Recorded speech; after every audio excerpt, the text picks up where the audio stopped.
Assalamualaikum warahmatullahi wabarakatuh. Di sini saya akan menjelaskan tentang definisi riba dalam Al-Quran. Secara etimologi, kata riba berasal dari bahasa Arab yang berarti al-siyadah atau tambahan dan al-na'am atau tumbuh. Pertambahan di sini disebabkan oleh faktor ekstern dan intern. Dalam pengertian lain, secara linguistik, riba juga berarti tumbuh atau membesar. Di samping itu juga dikuatkan oleh Quran surat Al-Hajj ayat 22 yang artinya hiduplah bumi itu dan suburlah. Arti dari kata riba dalam ayat ini adalah bertambahnya kesuburan atas tanah.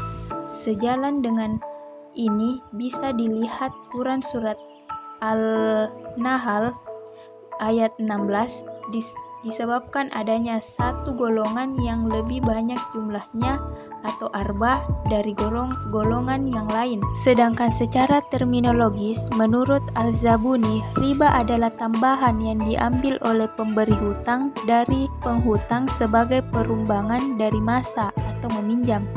Dan menurut Al-Junani mendefinisikan riba sebagai tambahan atau kelebihan yang tiada bandingnya bagi salah satu orang yang berakat. Dan menurut Abdurrahman Al-Jaziri dalam kitab Al-Fiqh ala Madzahib Al-Arba'ah menjelaskan bahwa riba menurut istilah fuqaha adalah tambahan pada salah satu dua barang yang sejenis yang ditukar tanpa adanya imbalan atau imbangan terhadap tambahan tersebut. Selanjutnya, ayat-ayat Al-Quran yang membahas tentang riba.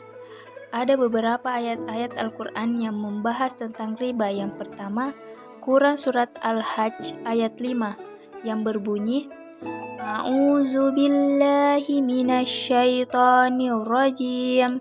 Bismillahirrahmanirrahim. Wa taral arda hamidatan fa idza anzalna 'alaihal ma'a tazzat wa rabat wa ambatat min kulli zaujim bahij, yang artinya, dan kamu lihat bumi ini kering, kemudian apabila kamu telah menurunkan air di atasnya, hiduplah bumi itu dan suburlah dan menumbuhkan berbagai macam tumbuh-tumbuhan yang indah. Selanjutnya yang kedua, surah An-Nahl ayat 42, surah Ar-Ra'd ayat 17, surah Al-Imran ayat 130, surah Al-Rum ayat 34, dan surat Al-Baqarah ayat 275 sampai 281. Selanjutnya, klasifikasi riba. Riba dikelompokkan menjadi dua, yaitu riba nasiyah dan riba fad. Riba nasiyah adalah tambahan pokok pinjaman dari yang berhutang sebagai kompensasi atas tangguhan pinjaman yang diberikan tersebut, atau tambahan pembayaran dikarenakan adanya tambahan tenggang waktu atau keterlambatan penerimaan barang komoditi riba walaupun tidak ada tambahan. Allah melarang atau mengharamkan kegiatan tersebut sebagaimana firman Allah SWT dalam surat Al-Baqarah ayat 280 yang begitu jelas. Dari firman Allah tersebut dapat disimpulkan bahwa apabila jatuh tempo hutang seseorang tersebut sedangkan ia masih kesulitan, hendaknya orang yang memberikan utang tersebut bersabar dan tidak menagihnya. Sedangkan jika orang yang berhutang telah memiliki dan dalam keadaan lapang, maka wajib baginya membayar utang tersebut dan dia tidak perlu menambah nilai ditangguhkan hutang-hutang yang dipinjamnya, baik orang yang memiliki uang atau dalam keadaan sulit. Bahkan dari ayat tersebut memberikan penjelasan bagi kita dalam mengikhlaskan uang yang kita hutangkan kepada saudara kita. Sedangkan riba fad adalah riba yang terjadi pada jual beli barter, yaitu kelebihan pada salah satu jenis harta yang diperjualbelikan dengan ukuran syarah. Misalnya 1 kilo beras rajalele dijualkan dengan 1,5 kilo beras yang sama. Kelebihan setengah kilogram dalam jual beli ini disebut dengan riba fard. Apabila jenis yang diperjualbelikan berbeda, maka kelebihan tidak dipandang riba asalkan dengan cara tunai. Misalnya 1 kilo beras ditukar dengan 2 kilogram jagung, maka kelebihan 1 kilogram jagung tidak dipandang sebagai riba fard. Hal ini sebagaimana dalam hadis disebutkan bahwa memperjualbelikan emas dengan emas, perak dengan perak, gandum dengan gandum, anggur dengan anggur, kurma dengan kurma, garam dengan garam haruslah sama, seimbang dan tunai. Selanjutnya, analisis tafsir ayat riba. Penafsiran klasik tentang riba. Dalam tafsir akal klasik, riba ditafsirkan dalam bentuk transaksi pada masa jahiliyah yang lebih menekankan pada unsur-unsur penambahannya. Dalam tafsir Al-Tabari dinyatakan bahwa riba dijelaskan dalam berbagai riwayat, di antaranya adalah dari Ibnu Zahid bahwa ayahnya berkata, riba pada masa jahiliyah adalah dalam pelipat gandaan dan umur. Seseorang yang berhutang bila tiba masa pembayaran ditemui oleh debitor dan berkata bahwa bayarlah atau kamu tambahkan untukku, maka apabila debitor memiliki sesuatu untuk membayar hutangnya, maka ia membayarnya. Namun jika tidak, maka ia harus menjadikan hutangnya bila seekor hewan, maka dibayar dengan seekor hewan yang lebih tua usianya. Apabila hewan itu berusia 1 tahun dan memasuki tahun kedua atau bintu makhad, maka dibayar kemudian dengan hewan yang berusia 2 tahun dan memasuki tahun ketiga. Apabila dibayar kemudian, maka hewan itu harus berusia 3 tahun, memasuki tahun keempat. Jika dibayar kemudian, maka bertambah lagi usia hewan itu menjadi hewan yang berusia 5 tahun atau jaz'ah.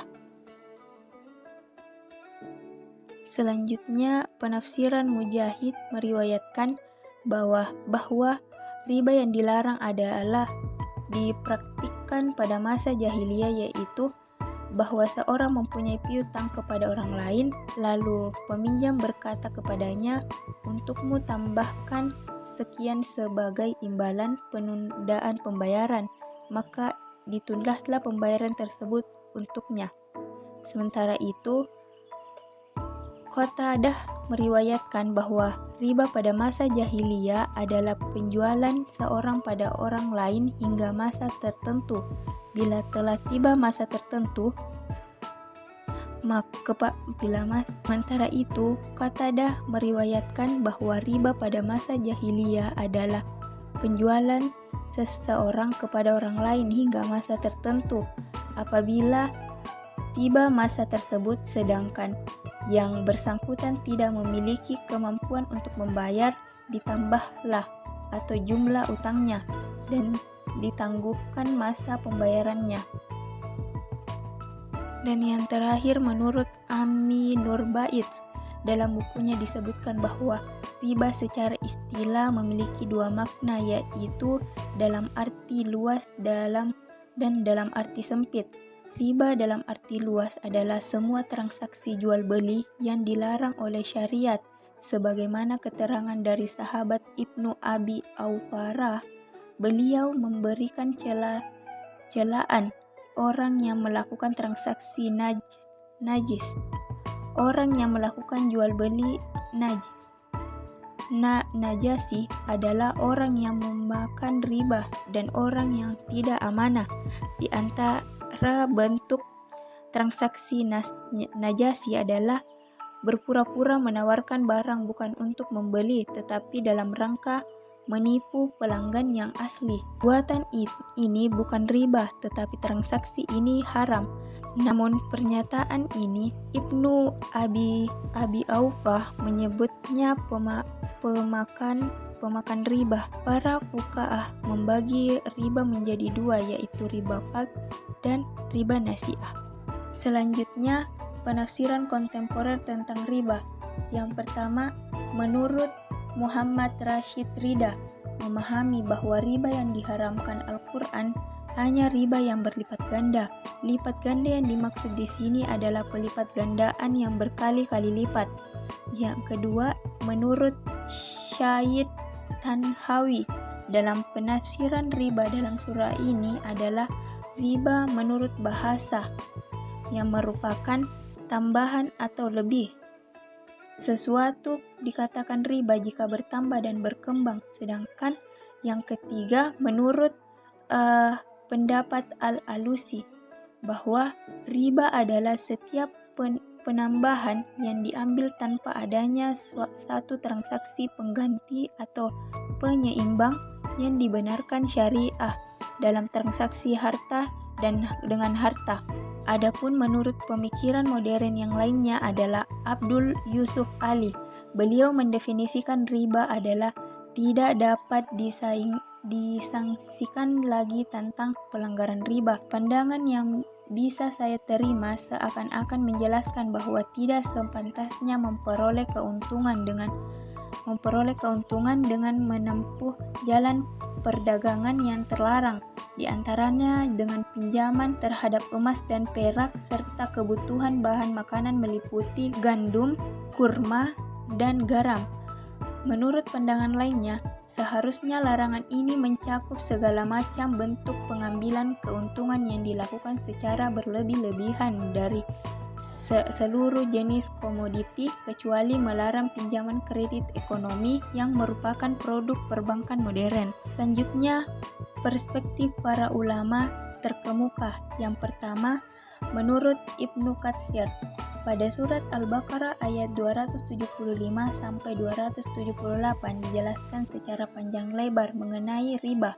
Dalam surah Al-Baqarah ayat 275, Allah Subhanahu wa taala mengumpamakan orang yang makan dari hasil riba seperti orang yang bangkit dari kuburnya dan orang gila pada saat mengamuk dan kerasukan setan. Ibnu Katsir menambahkan kondisi mereka sangatlah buruk karena kerasukan setan dan berdiri dalam posisi yang tidak sewajarnya. Pada sisi lain, Ibnu Katsir menambahkan keterangan dari Ibnu Abbas bahwa mereka yang melakukan riba dibangkitkan pada hari kiamat dalam keadaan gila dan tercekik.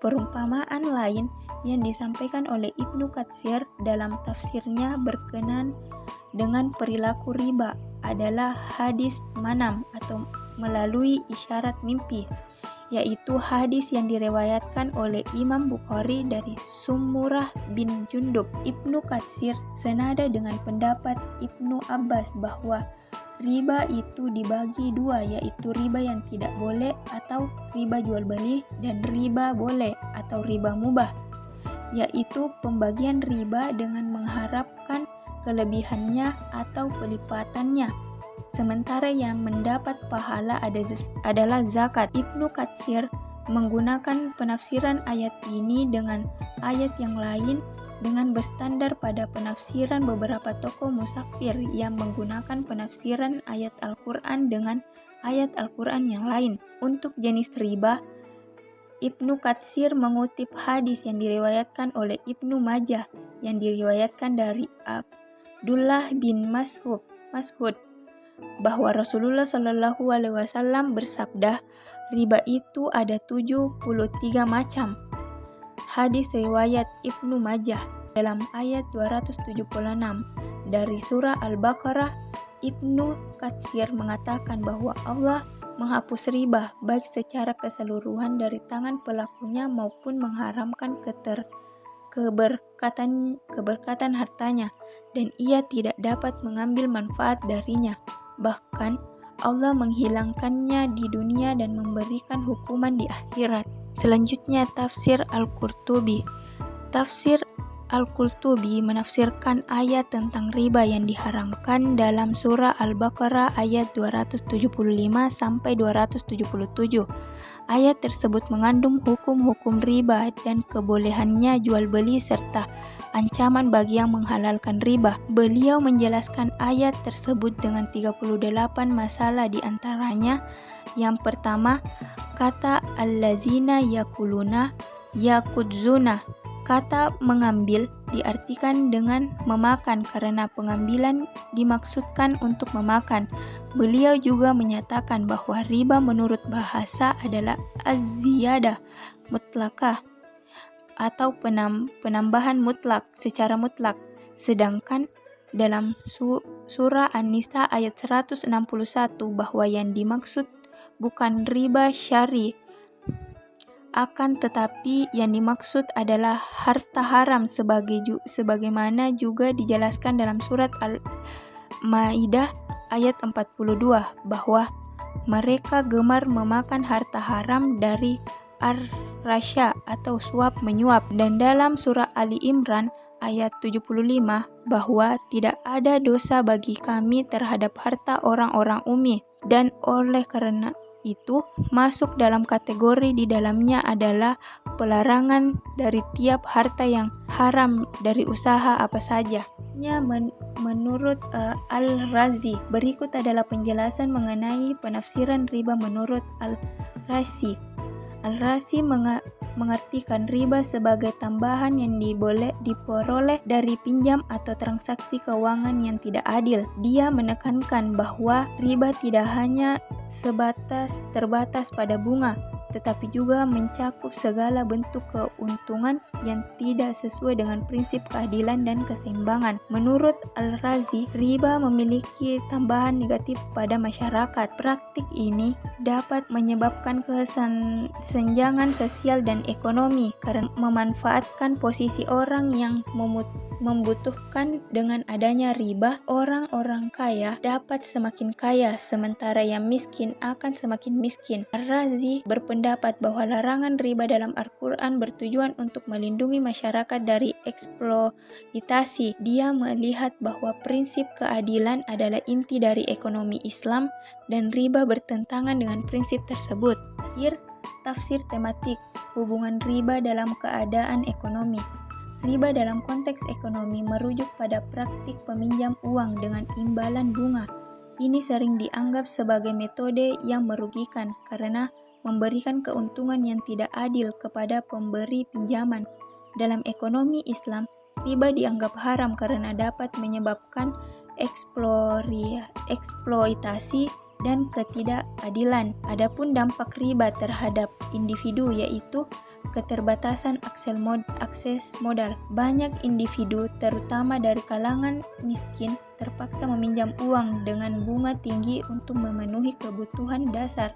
Ini dapat mengakibatkan siklus utang yang saling diputus. Yang kedua, kesehatan mental. Utang yang terus menumpuk akibat bunga dapat menyebabkan stres dan kecemasan yang berkelanjutan, memengaruhi kesehatan mental si peminjam.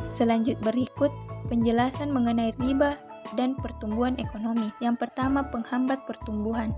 Riba sering dianggap sebagai penghalang bagi pertumbuhan ekonomi yang berkelanjutan. Ketika individu dan bisnis terpaksa membayar bunga, mereka memilih lebih sedikit modal untuk diinvestasikan dalam usaha produktif. Yang kedua, inovasi yang terhambat. Riba dapat menghambat inovasi jika perusahaan tidak memiliki akses ke pembiayaan yang adil dan terjangkau. Mereka mungkin enggan untuk mengambil risiko dalam pengambilan ide-ide baru. Riba memiliki dampak yang jauh lebih besar dari sekedar masalah keuangan individu. Ini mempengaruhi struktur sosial, kestabilan ekonomi, dan potensi pertumbuhan jangka panjang. Dengan mempromosikan sistem yang adil dan berkelanjutan, serta alternatif yang bebas dari riba, ekonomi dapat dibangun di atas fondasi yang lebih kokoh dan inklusif. Maka mengurangi atau menghilangkan praktik riba bukan hanya penting untuk kepentingan individu, tapi juga untuk kesejahteraan masyarakat secara keseluruhan. Itulah tadi materi yang saya bawakan. Selanjutnya akan dilanjutkan ke pemateri kedua. Bagian C, implikasi larangan riba dalam hukum dan ekonomi Islam.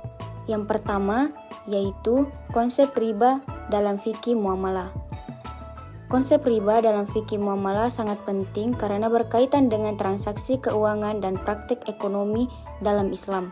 Konsep riba dalam fikih muamalah ini memperhatikan dua hal. Yang pertama yaitu transaksi yang halal. Fikih muamalah mendorong praktik transaksi yang adil dan transparan. Setiap bentuk transaksi yang melibatkan riba dianggap haram sehingga harus dihindari. Yang kedua, keadilan dan keseimbangan. Riba bertentangan dengan prinsip keadilan dan keseimbangan yang menjadi dasar muamalah.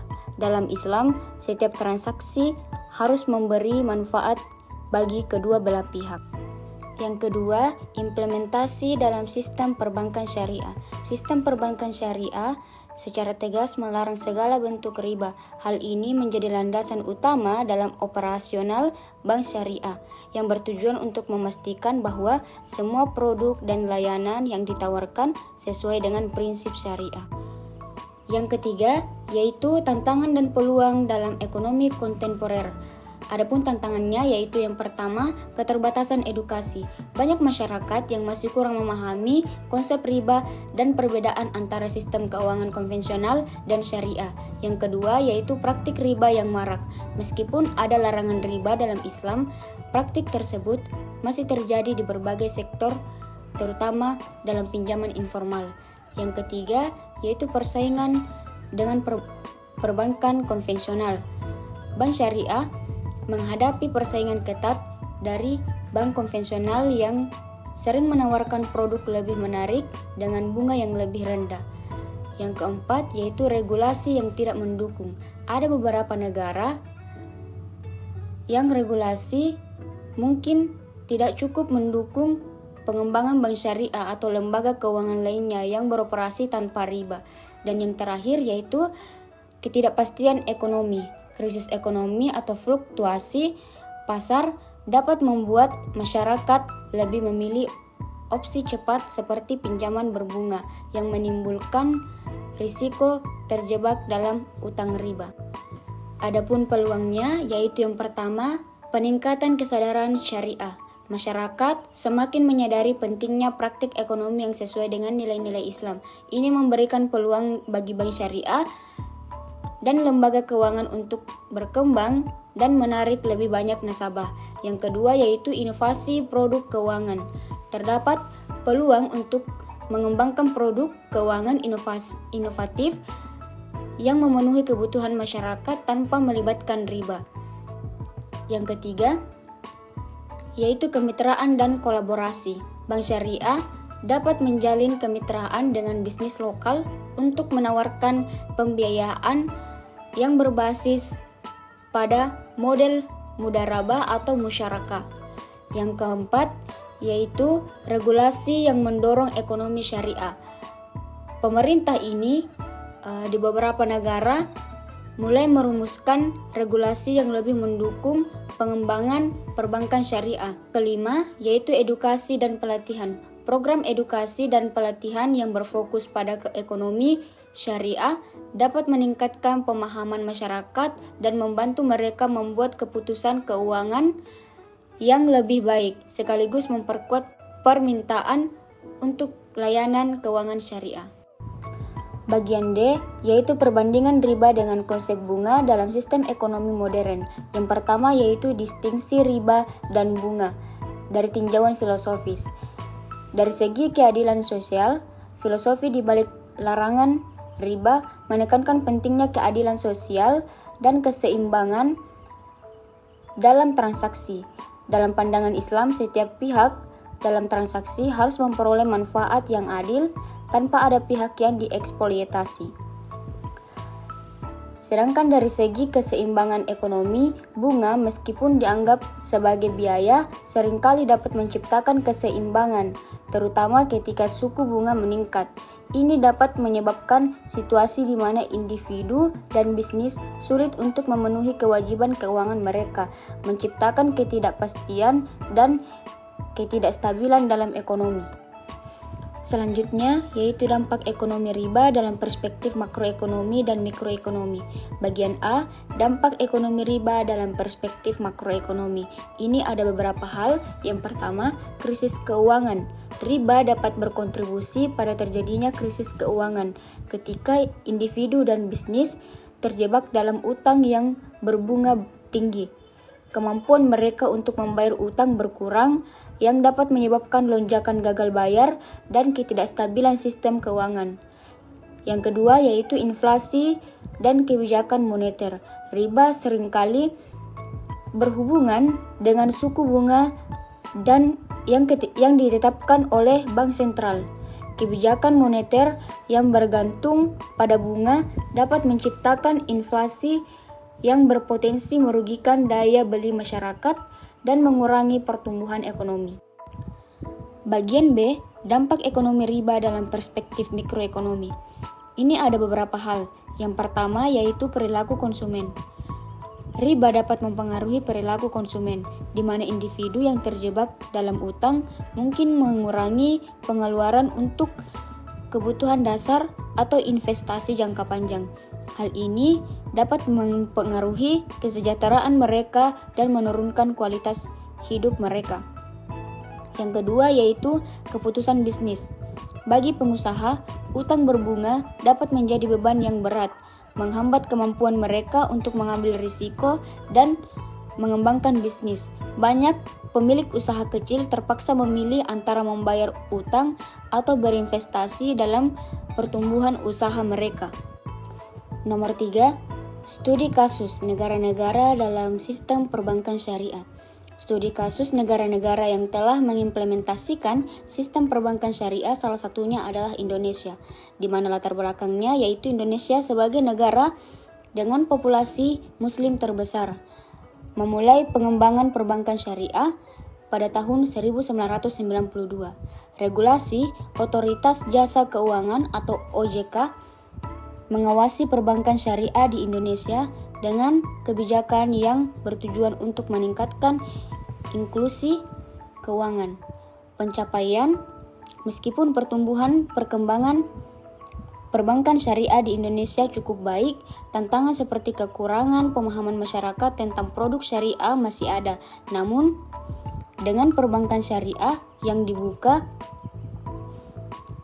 di berbagai kalangan dan wilayah, diharapkan kesadaran masyarakat akan meningkat.